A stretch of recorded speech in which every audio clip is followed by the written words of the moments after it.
and one that I really felt like I should just dedicate this question and answer series to. Now remember that part of the reason that we do this on Sunday morning during Sunday school time is because there really isn't an opportunity for back and forth discussion during the sermon, because tradition, and during Wednesday night, because of course we're taping that to go out to other people, and it's just hard to go back and forth in there. So during this period of time, you can certainly speak up, and I'll try to get in on what we're talking about. So the question this morning is one that I had to really work through and think about and pray about and try to come up with a proper answer, not because the answer is not obvious to me. I think it's pretty much obvious to anybody, but because it's just one you really don't want to mess up. You really want to understand well. And the question developed out of a couple of things. One being where we've been in the Old Testament lately, talking about Jacob and his 2 wives and his 2 concubines and the women that were kind of bought and sold, as it were, and forced into positions, and then juxtaposed with modern society. There's a kind of a cultural movement in the United States at the moment that has been gaining ground since the 1960s that says that women in general are repressed by Christianity. That Christianity is the force that has held women back from being all that women could be in a variety of areas. When it comes to careers, well, Christianity tells women to stay home. When it comes to equivalent value, well, Christianity says that women don't have the value that men do. That's the common concept. But I want you to know that I disagree with that fully, and I think that that's incredibly obvious. Everywhere that Christianity has gone in the world since its inception, the roles and values of women have increased. And to anyone who wants to argue, just send them to Saudi Arabia or to the current state of Iran or anywhere in the Central European or Middle Eastern area, which at one time was Christian, but is currently under the auspices of Muslim influence. And you'll see that in those places where Christianity is the pervading or pervasive force of culture, that women have freedom and rights and value. And in places where Christianity is not the pervasive force of culture, oftentimes women have no rights and limited value. And it's not just a Muslim versus Christian thing. I mean, go to look at indigenous people that live on various islands or have existed in various places where Christianity is now, and you'll see that the role of women has increased quite a bit. I came across a really good article by a guy by the name of Gerald Heistand called "Has Christianity Been Good for Women?" It's a great article, absolutely answers the question in ways that I am really unable to do, but I'm going to follow his outline as I go to answer this question. He says his central claim is that Christianity has been good for women. He starts this by talking about the role and value of women prior to Christianity. And for his background, he goes right to the Roman Empire, which makes perfect sense because that's where Christianity developed. Christianity, not as a religion, but as a force of culture, developed within the Roman Empire. So we could go back and we could look at older systems like we've been doing on Wednesdays, talking about Jacob and stuff. But if we just start right with the role and value of women in the Roman Empire, it's really pretty interesting to understand what women were considered during that time. First of all, when a baby was born, that baby was taken and placed at the feet of the father, the head of the household. Either the father or grandfather, whoever was the head of the household. And if that man picked that baby up, well, then the baby was accepted into part of the household and was therefore loved and coddled and raised. If the man did not pick that baby up, then the baby was taken outside and left on the street to die. And that was kind of how the Romans dealt with that. And it was not uncommon for a man who wanted a son, if a daughter was born, to just say, I'm not interested, and that daughter was placed outside to die. Incidentally, that was one of the things that made Christian people so unusual, was that Christian people would come and pick up those unwanted babies, be they the wrong gender or have some sort of disability or something like that. They would come and pick up those babies and take them home and adopt them for themselves. So that was pretty interesting. But nonetheless, the women that were accepted into the home and were raised in nicer homes, in better, higher social class homes, women who would eventually get married, they were expected to remain chaste and virginal, and then at some point they would be married off to someone, not for the sake of any kind of affection or any kind of relationship, but simply to raise children. They were valued for their ability to reproduce, and also to run a household. They were expected to run these wealthier households, and for their social standing. So a wife would be given to a man to solidify social standing or political alliances or something like that. There was really no relational consideration. Often, the man knew nothing about his wife and really didn't care. She was just a tool to have babies. Now, he would not have any kind of sexual relationship with her besides what was necessary for having babies. And it wasn't that he didn't care and that he didn't want to have sex. He just wasn't going to do it with her. Listen to this quote from a Roman philosopher by the name of Plutarch. He wrote a book called Conjugal Precepts, which was a book of advice for young married couples to teach them how to be married well. And this is what he says. The lawful wives of the Persian kings sit beside them at dinner and eat with them. But when the kings wish to be merry and get drunk, they send their wives away and send for their music girls and concubines. They are right in what they do, he says, because they do not concede any share in their licentiousness and debauchery to their wedded wives. If therefore a man in private life, who is incontinent and dissolute in regard to his pleasures, commits some peccadillo with a lover or maidservant, his wedded wife ought need to be indignant or angry, but she should reason that it's because of his respect for her that he shares his debauchery, licentiousness, and wantonness with another woman.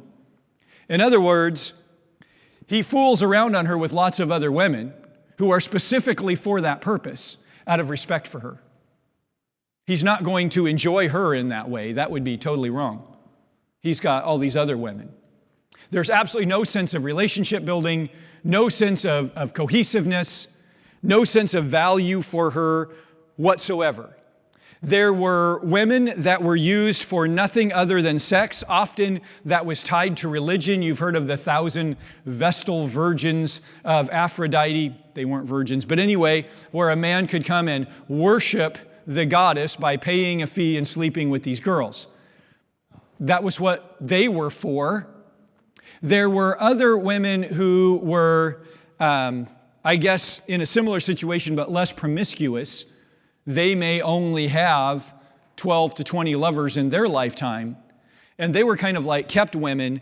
And it was these women that a higher social standing man would make relationships with, because he would not only use her for her body, but also this was a woman he could talk to and bounce ideas off and stuff. Now, of course, she wasn't smart enough to understand what he was talking about, you see. So if he was talking about matters of state or matters of the military or matters of business, he didn't have to worry about her gossiping with other people because, he could just bounce these ideas off of her, and there was no way she was smart enough to understand and share, you see. But these were the women that he would make relationships with. Certainly not his wife. And of lower class women, women who were of the free class, but were not wealthy, well, the best they could really hope for is to marry a guy who would get them out of town and be strong enough to protect them but he certainly wasn't going to build a relationship with her. And a slave girl or woman, well, she was just that. She was just a slave. There's no value. He could do whatever he wanted. Women were not allowed citizenship rights. They were not allowed any kind of say in anything. They were not allowed to have their own money. They weren't allowed to have their own property. I mean, lower class women were essentially property, and higher class women were just immune from that. They just weren't used for that sort of thing. And that's what you got. That's what you got. That was the role and status of women in society. Very, very, very few women were ever taught how to read. It was just figured they didn't need that. I mean, what are they going to do with the ability to read? They weren't taught any kind of skills beyond what was required for the household. And you can say, oh, but what about, Cleopatra? What about Cleopatra? She was deeply used by her own people and her own government. I mean, go check it out. Oh, but she was the queen. Was she now? Go check it out. Go look at the history and see what her role and value truly was. So that was the world into which Christianity came. And it was a world that had a societal world that had evolved from the ancient Middle East, which we've been talking about, which honestly, in many ways, was not much different than that. That was the role and status. In comes Christianity. Now, one of the most interesting things, the most revolutionary things about Christ when he came was not simply that he went around saying, hey, I'm God, and doing all these fantastic miracles, but the fact that he talked to women. This was wild. What is he doing talking to women? Remember John chapter 4, the woman at the well? This was so shocking to his disciples, who always had plenty to say, that when they showed up and saw him talking to a woman, and you can go back and read that little section, and it doesn't say they saw him talking to a Samaritan. They saw him talking to a woman. And they were like, they didn't even know what to say. Why is he? And he wasn't just talking with a woman. He's having a deep back and forth conversation with her, asking her her opinion, giving her answers back and forth. What is up with that? Revolutionary. Incidentally, that woman is, many could consider, the first evangelist, because she leaves her conversation with him and goes back and tells her town her testimony, and they all come to see Jesus. Amazing. That's just not okay, you see. Jesus had friends who were women. Some of his best friends, Mary and Martha, were women. What's up with that? Guys don't have friends that are women.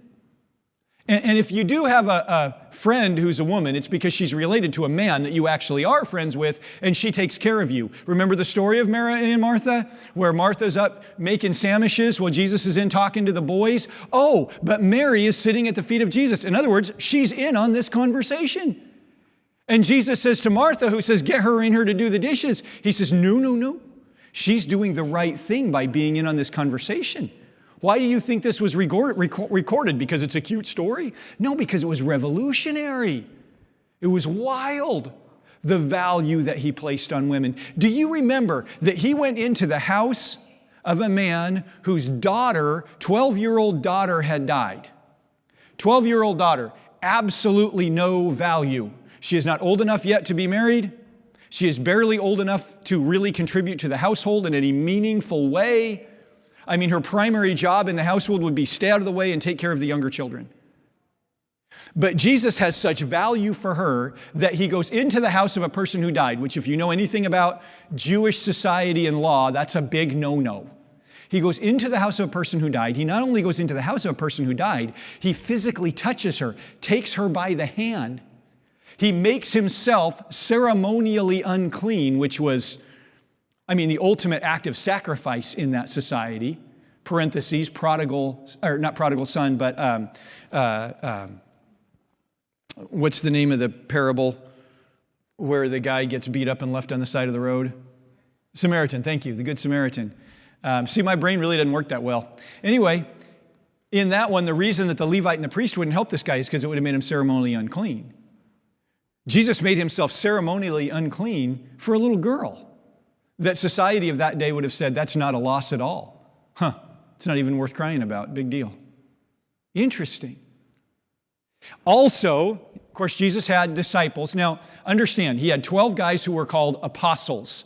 Those were like the closest of the disciples. Those were the ones that he kind of employed, if you will. And then he had other disciples. We know that there were at one point 120, at one point more than them, disciples, people who were following him around. And we know that a good portion of them were women. Now that's highly unusual in the culture of that day. If a woman tried to follow a rabbi or a leader, he would tell her to go home.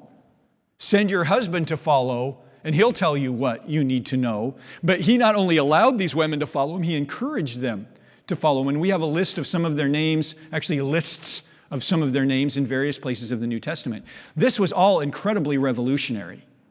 He was placing on the women as much value as on the men. What is up with that? And then it gets even weirder. After Jesus dies and is resurrected, and the church comes to be, the Apostle Peter says, he quotes out of the Old Testament of the book of Joel, and he emphasizes, your sons and daughters will prophesy. In the Old Testament, we really only had men prophets. Oh, there were a couple of women here and there that were judges and leaders like Deborah, but they're always just kind of set aside. But Peter says your sons and daughters will prophesy, and makes it very clear that there will be women involved in the speaking and leading of the church. And we actually see that as you look through the Acts account of the church. We see people like Philip, who has 4 unmarried daughters, so women of the least social class, but they were speakers, they were preachers, they were prophets. What is up with that? And then it gets even weirder. The Apostle Paul says this in a letter to the Ephesian church. He says, wives, submit to your own husbands as to the Lord. For the husband is the head of the wife, even as Christ is the head of the church, his body, and is himself its Savior. Now, as the church submits to Christ, so also wives should submit in everything to their husbands. Now, we hear that, and women say, oh yeah, he's putting us down. He's saying we have to be subservient to our husbands. That's not at all what he's saying. He says, submit to your husbands as the church submits to Christ, because Christ is the head of the church.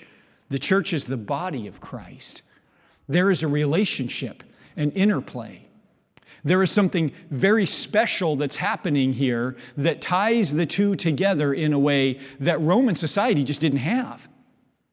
The husband and wife might be legally married, but there is no connection.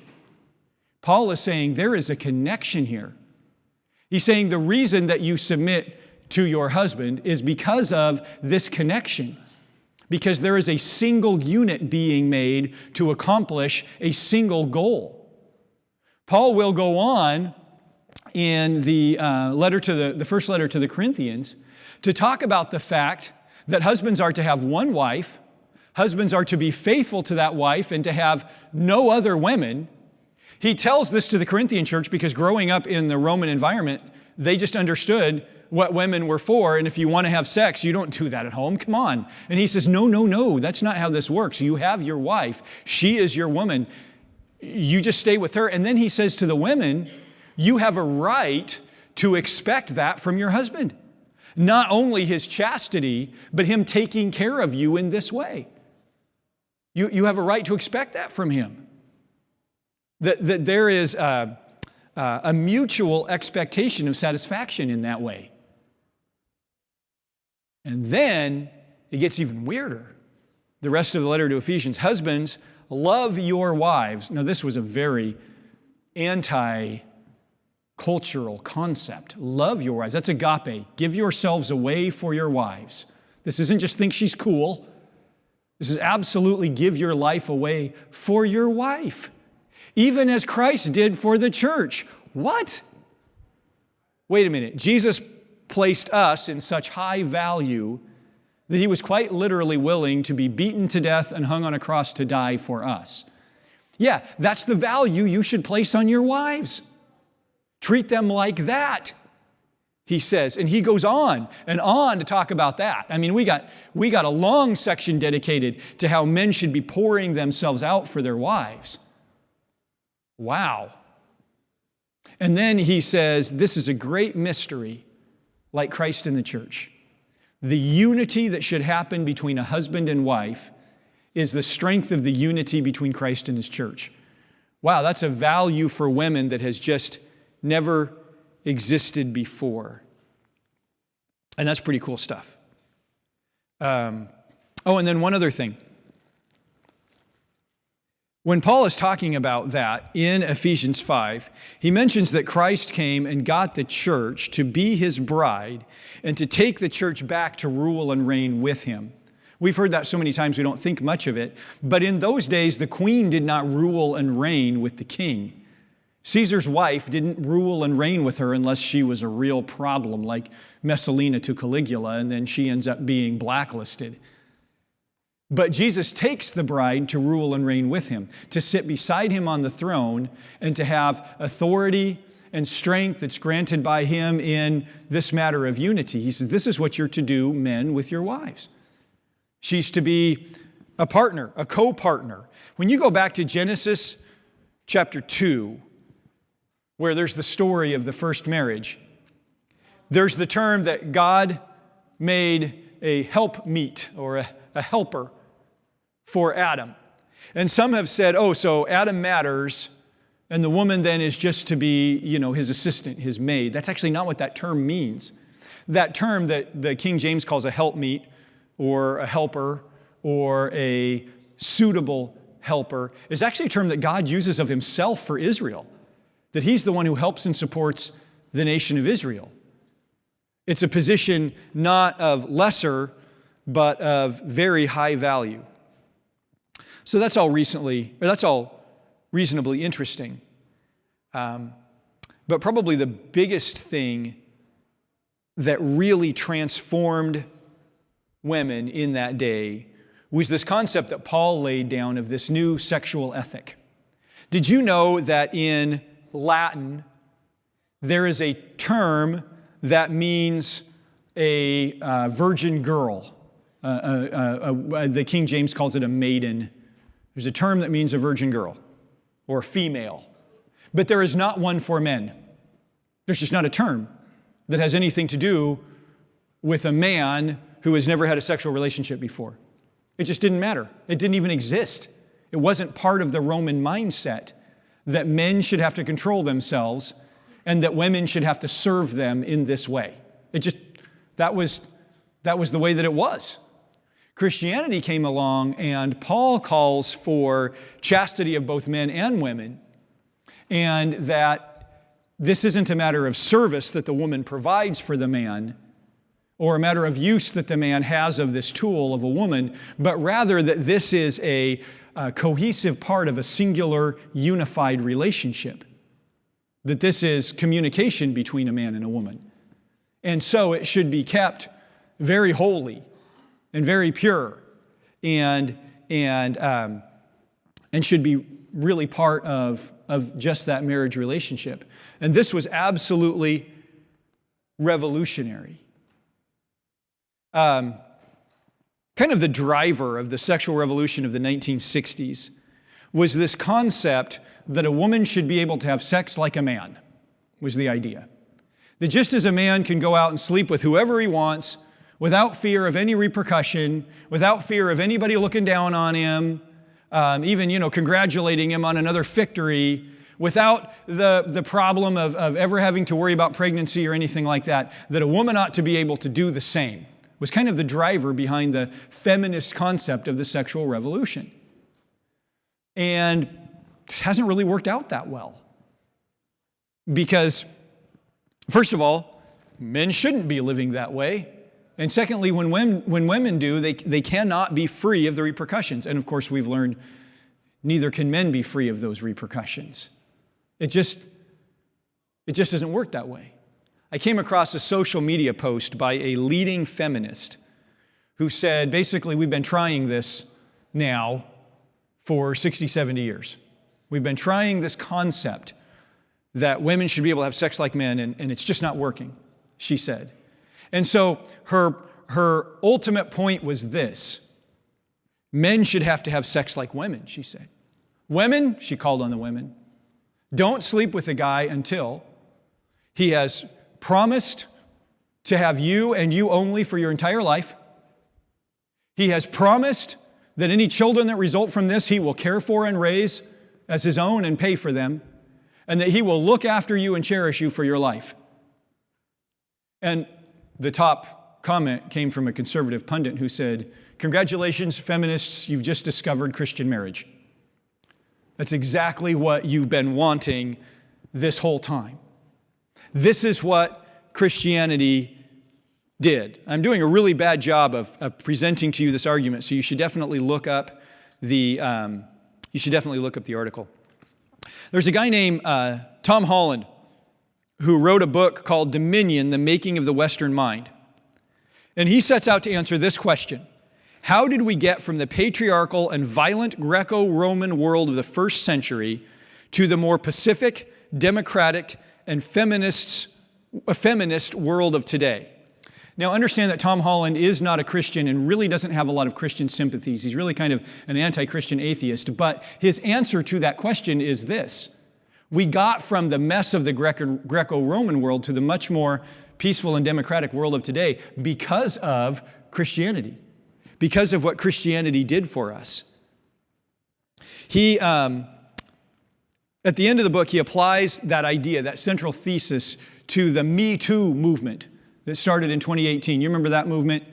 A woman would step out and say, "I've been sexually assaulted," and a number of others would say, #MeToo on social media. And I guess it turned out every woman on the planet had been sexually assaulted. Anyway, he said, listen, if it wasn't for Christianity, that wouldn't matter. Nobody would care. Because in other parts of the world where Christianity is not the predominant viewpoint of culture, hasn't influenced culture like it has the American culture, who cares if a woman gets sexually assaulted? Isn't that what she's for?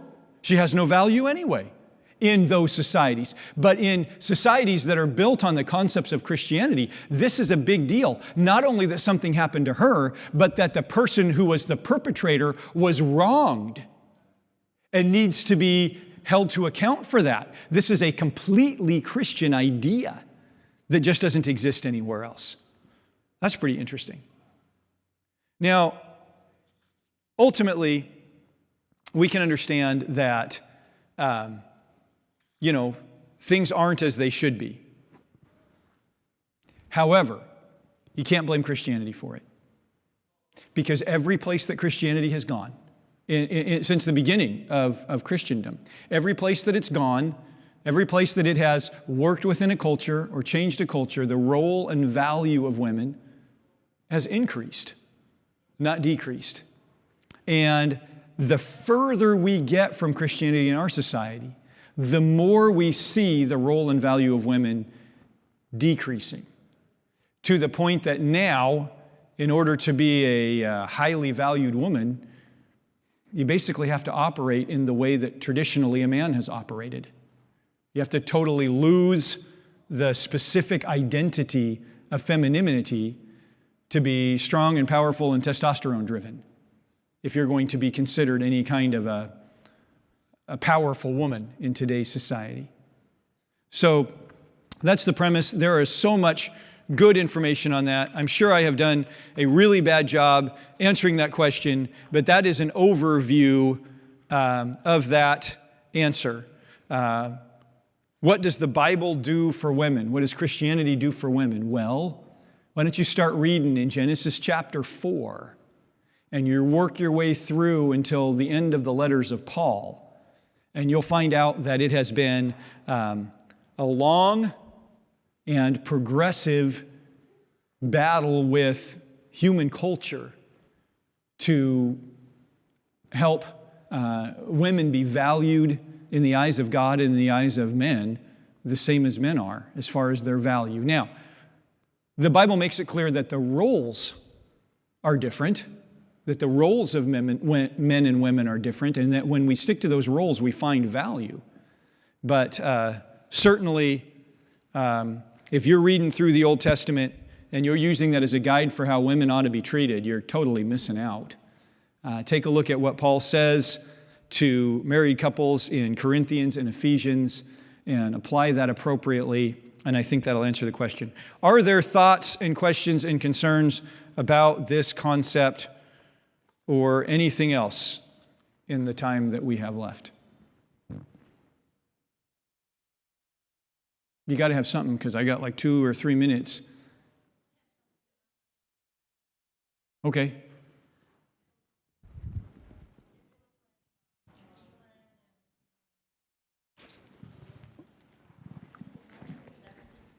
Yeah.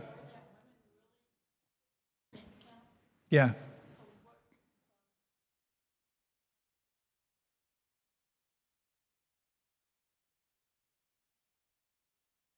So Carol is asking about and I don't know the specifics of this, so I'm just going to have to roll with the premise. Carol is pointing out that, like in the United Kingdom, it wasn't until the mid-'70s that women could have their own bank account. I was unaware of that. I've never looked it up. Was it in the United States? Okay. Wow, I did not know that. That's interesting.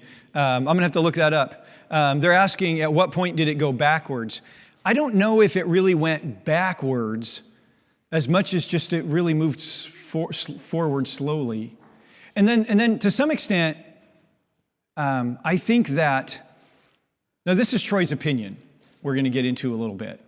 I think that the American ideal has made women very unhappy, and is a general statement. And it's making women have to search for some happiness, and the process of searching for that happiness has led to both some good things and some negative things. Some of those kinds of good things, but then some negative things as well. Like, for instance, I was a latchkey kid growing up. I know a lot of people from my generation were latchkey kids, and the reason was because it was thought that because women are every bit as good as men, well, then they have to be out in the workplace just like men, competing with one another and with men. They shouldn't be relegated to have to stay home and put up with the children all day. The children will be fine. The women have more important things to do. And I see that as a negative. We are just now beginning to see what happened to our society as a result. And we are seeing, even among feminist circles, women saying, I'd really much rather stay home and raise my kids while they're home. So I'm not saying, well, women should be barefoot and pregnant at home. That's not what I'm saying. What I am saying is the unhappiness of women that led them to go out and have to compete in the workplace has led to more unhappiness on a great scale. So we're looking at it as a whole, not individual people doing good things or bad things. But as a whole, we are seeing now this movement of women saying, wouldn't it make a lot more sense for me to invest in the next generation? So that's not really a whole lot of an answer other than to say things go in cycles. They always go in cycles. And things move forward very slowly. And I don't think that, you guys have all seen Mary Poppins, right? And so that's a cute little musical, and you know you can see the political backstory in Mary Poppins. It doesn't take a real brain to figure out the political backstory, the feminist backstory in Mary Poppins. Did women want to have a right to vote before that? I was reading a bunch of articles regarding the Civil War, regarding the lead up to the Civil War. And I'm very fascinated by the use of journalism that actually led to a lot of what happened in the Civil War. And there were a bunch of abolitionist papers and stuff that came out during that period of time. And there are some abolitionist literature that was written by women for women. And this one particular article, if I'd known the question was coming, I'd have pulled up this article. There's this one particular article in one of these female abolitionist journals that talks about how can women influence this. How can women influence, anti-slavery concepts and these kinds of things. And never in there is the call, well, we've got to vote. Instead, the call is women are powerful and capable and strong and can influence the legislature to see things their way in all of these other ways. And I'm not saying that they shouldn't have voted at that time or whatever. I'm not commenting on female suffrage at all. I'm just commenting on the concept that at that time, that wasn't something they even cared about. They, at that time, felt like, as a whole, as a society, they felt like they had the capability to influence in other very effective ways. Now, post-Civil War, during the Reconstructionist period and those kinds of things, women as a whole realized they had been very influential and could continue to be more influential if they had more say. So that's, to try and answer that question, when did it go backwards? I don't know. I don't know if it's just a cyclical thing, I don't know. But I do know that in many ways, in the American society, at least up through the 1960s, women managed to be much smarter than men and knew how to accomplish what they wanted to accomplish and knew that they had to take the long view to make that happen. So I don't have a really good answer for that, but I can tell you that in Saudi Arabia, you wouldn't be able to drive to church today. And that's just all of these people who have some negative view of what Christianity has done in the United States and in Western Europe and in places like Australia and these kinds of things. Now, I understand people did horrible things and claim to be Christians. And I understand that there are people who have done horrible things claiming that it's the best for Christianity. I guess I'm not focusing on Christianity as a tool of religion as much as what the Bible has said. And when you operate in those areas of what the Bible has said, you can't help but see that the role and value of women has increased every place the Bible has gone. So, are things perfect now as a result? Is anything perfect now as a result? Is anything? I mean, we live in a society that is so broken and so messed up that you almost want to do like the Amish and say, fine, we're going to have our own society. But then even their society is broken and messed up. So, I mean, the only way to fix this is Christ coming back. And that's why we say, even so, Lord Jesus, come. Anyway, I think we're kind of out of time on this. Thank you for a question that I couldn't answer. And that's the point of this little time on Sunday mornings, is to try to find those kinds of answers. So anyway, thanks to the person who brought that up. I hope I answered at least some of that question.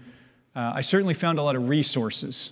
So, kind of hard to answer in half an hour. Anyway, church is coming up in a minute. Let's pray and we'll get going. Thank you, Lord, for the opportunity to stand in your presence. We try not to speak on your behalf as much as to say what we've heard from you when we meet together in these places. So I pray that you'll speak loudly and clearly and that we will acknowledge and support and follow you. We thank you. Amen.